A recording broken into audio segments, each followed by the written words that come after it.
But in hip hop, it's like super concentrated. It's pivotal because it's like young kids. Like imagine like a young kid.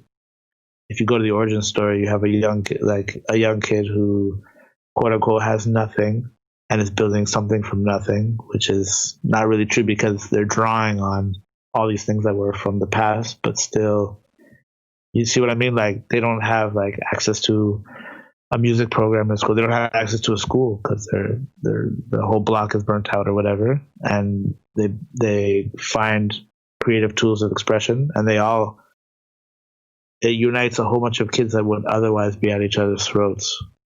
Mm-hmm. And a lot of the bravado and all the machismo and stuff that's highly criticized in hip hop is at the root of the nonviolence movement in New York at the time. Yeah, that's true. Like they're not trying to fix like patriarchy. They're trying to say they're conditioned by that. But I would rather they don't stab each other. I would rather they have a dance battle. Mm-hmm. And then whoever's the best wins. Who's the flyest wins. You know what I mean? Yeah.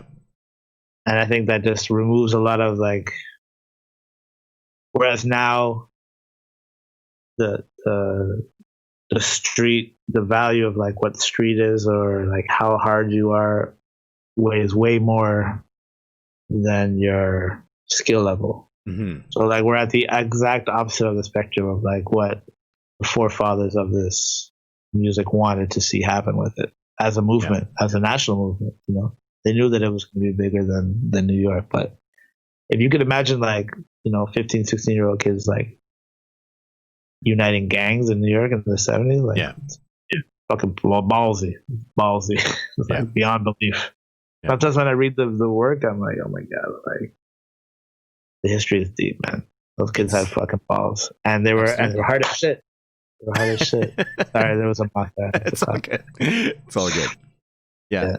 No, it's and so when someone that's not aware of that as well, like they're 40 years later, they're coming into a hip hop cipher and they're just like they're dabbling in it and thinking everything's all good. Sometimes I understand it rubs people the wrong way because it can be deep, like hip hop can be deeply personal and emotional for people. And so it's not something to fuck with, you know, as like, it's not pop culture, you know, as much as pop culture wants it to be, like, and a lot of the people that are really popular in the game today really have gone,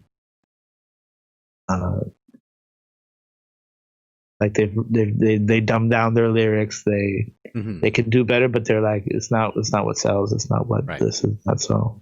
I feel like you have to kind of strike a balance, you know, figure out to choose what from.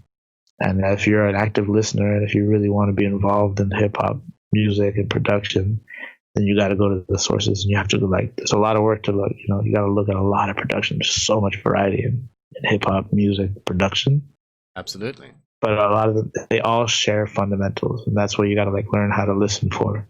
And then when you go to the cipher, you can hear the common links between all these things, and you're like, okay, this is where I can fit this in. This is the space that I should be in, and then I should pull out because I need to leave space for like that. The horn course is coming in, and there's a singer that's about to come on, so maybe she would be a good fit. Let me give her the mic and like get off the stage. You know what I mean? Like.